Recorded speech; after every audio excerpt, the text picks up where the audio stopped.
Sebelum melanjutkan kisah ini, ada baiknya teman-teman menyempatkan diri untuk memberi like, komen, subscribe, dan nyalakan lonceng notifikasinya agar tidak ketinggalan video terbaru dari kami.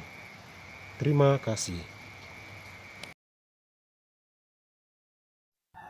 Bab 36. Selamat jalan Gabriel. Raka dan Sonya berlari mendekati tubuh Gabriel yang sudah tidak berdaya. Gabriel sudah tidak bergerak. Hembusan napasnya pun sudah tidak kedengaran lagi. Gabriel! Sonya berteriak histeris. Raka mengangkat tubuh Gabriel ke arah mobil, diikuti Sonya dari arah belakang sambil menangis. Sementara Adnan dan Tania hanya diam membisu. Setelah peristiwa itu, Raka dan Sonya tidak pernah lagi muncul. Entah di mana kini mereka berada. Sementara itu, di kediaman Melati dan Geo terlihat sibuk karena rencananya hari ini mereka ingin ke Thalia Group setelah melakukan janji dengan Saga. Cepatan sayang, nanti kita terlambat nih, panggil Melati yang saat itu berdiri di depan pintu kamar Geo. Iya bu, ini juga sudah siap. Kenapa harus buru-buru sih bu? Atau jangan-jangan ibu sudah tidak sabar ingin bertemu ayah? Geo berlari kecil mendekati Melati. Berani ya kamu sudah sama ibu sekarang? Melati menjewer daun telinga Geo. Sakit bu, protes Geo menggosok-gosok daun telinganya. Makanya jangan iseng, tahu sendiri kan akibatnya. Tapi benar kan? Ibu ingin cepat-cepat bertemu dengan ayah. Geo berlari meninggalkan Melati. Geo, awas kamu. Melati mengikuti Geo dari arah belakang. Di depan rumah, Jonathan sudah menunggui mereka sejak tadi. Elin menemani ngobrol di teras rumah, ditemani secangkir kopi dan beberapa kue di atas meja. Nyonya Elin, apa tidak ada niat untuk mencari pendamping hidup menemani di masa tua nanti? Tanya Jonathan, lalu menyeruput isi dalam gelas. Elin yang saat itu melakukan hal yang sama, seketika tersendak dan terbatuk mendengar pertanyaan Jonathan yang tiba-tiba. Pelan-pelan saja Nyonya. Jonathan segera mengelus pundak Elin dengan raut wajah panik. Terima kasih Jo, aku tidak apa-apa. Elin meletakkan cangkir di atas meja. Lama mereka terdiam, hingga terdengar Elin menarik nafas. Semua orang pasti ingin mencari pendamping hidup Jo. Berdua menghabiskan masa-masa tua dengan orang yang kita sayangi. Melihat tumbuh kembang anak-anak dan menggendong cucu di saat umur sudah tidak muda lagi. Tapi mana ada pria yang mau menikah dengan perempuan tua dan seaneh seperti aku ini. Tatap Elin lurus ke depan. Jonathan mencerna kata-kata yang keluar dari mulut Elin. Nyonya, bagaimana kalau... Belum sempat Jonathan menyelesaikan ucapannya, tiba-tiba muncul Geo dari dalam rumah. Pagi Agnesmo, pagi Sekretaris Jo, sapa Geo pada kedua manusia berbahaya itu. Pagi Geo, balas Elin dan Jonathan bersamaan. So sweet banget kompaknya, jangan-jangan kalian berjodoh. Geo sambil cengar-cengir. Wajah Elin memerah, begitu pula dengan Jonathan. Ucapan Geo membuat mereka berdua salah tingkah. Pagi bu, pagi Paman Jo, sapa Melati yang berdiri di belakang Geo sambil memegangi pundaknya. Pagi, balas mereka kembali kompak. Nah, sweet banget kan bu? Hehehehe. Kamu ini suka sekali menjadi orang. Ayo Paman Jo, kita berangkat. Pasti Pak Saga sudah sedari tadi menunggu kedatangan kita. Ucap Melati diikuti anggukan dari pria parubaya itu. Setelah berpamitan pada Elin, mereka segera menuju ke mobil.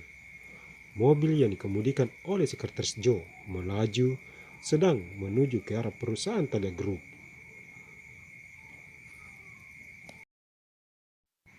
Setibanya di Thalia Group, Jonathan memarkirkan kendaraannya. Ketiganya berjalan masuk ke dalam gedung. Bu, ada baiknya Gio menunggu di aula saja.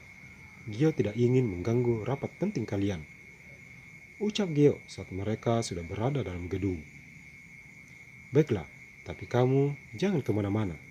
Kamu duduk manis dan jangan nakal, balas Melati mengelus lembut rambut Gio. Siap bosku. Melati dan Jonathan kembali melanjutkan perjalanan masuk ke dalam lift. Lift membawa mereka menuju lantai puncak. Tidak butuh waktu lama, kini mereka sudah berada di depan ruangan Saga. Sebelum masuk, Jonathan terlebih dulu mengetuk pintu.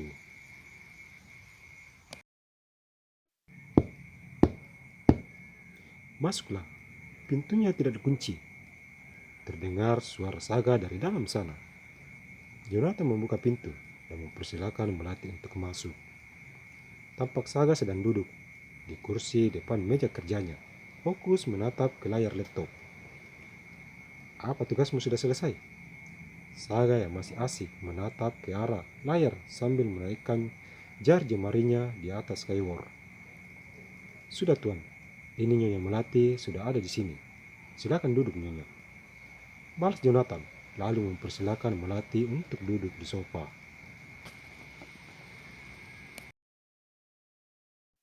Mendengar nama Melati, Saga seketika mengangkat wajahnya. Bidadari surgaku. Saga tanpa mengedipkan matanya. Melati dan Jonathan hanya saling bertatapan. Mereka berdua tidak mengerti apa yang dimaksudkan Saga. Saga lekas berdiri, lalu mendekat ke arah sofa. Pagi di Melati. Saga duduk di samping Melati. Melati seketika menggeser duduknya agar tidak berdempetan dengan Saga. Maaf, bukan mahram. Saga tertawa melihat tingkah lucu Melati yang menggemaskan. Makanya terima lamaranku, maka kujadikan engkau marhamku. Kedua mata Melati spontan terbuka lebar, menatap tajam ke arah Saga. Iya maaf, calon istri kok galak amat. Terus kedatangan adik ke sini, mau apa selain mau bertemu Babang? Aku datang kemari untuk menandatangani apa yang terlupa pada saat rapat kemarin.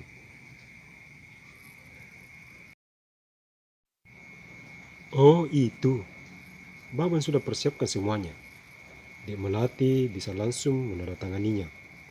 Dan satu lagi, mengenai aliran dana untuk panti sosial, apa masih tetap dilanjutkan atau di stop sampai di sini? Mengingat saham yang 50% yang tak bertuan dulu sudah menjadi hak adik Melati. Biarkan seperti itu, karena seingat aku, Nenek Thalia sedari dulu sudah memberikan 10% keuntungan perusahaan untuk panti sosial dan lembaga pendidikan yang benar-benar membutuhkan bantuan.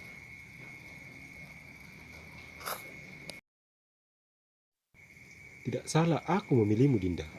Kamu benar-benar perempuan berkepribadian baik, cantik dan pintar. Ingin rasanya aku cepat-cepat membawamu ke pelaminan. Ucap Saga membuat Melati sangat malu di depan Jonathan. Dasar bucin. Jonathan yang sedar tadi berdiri di dekat mereka sambil terus memperhatikan gerak-gerik bosnya. Melati yang mendengar perkataan Jonathan tertawa sampai kedua sudut matanya berair.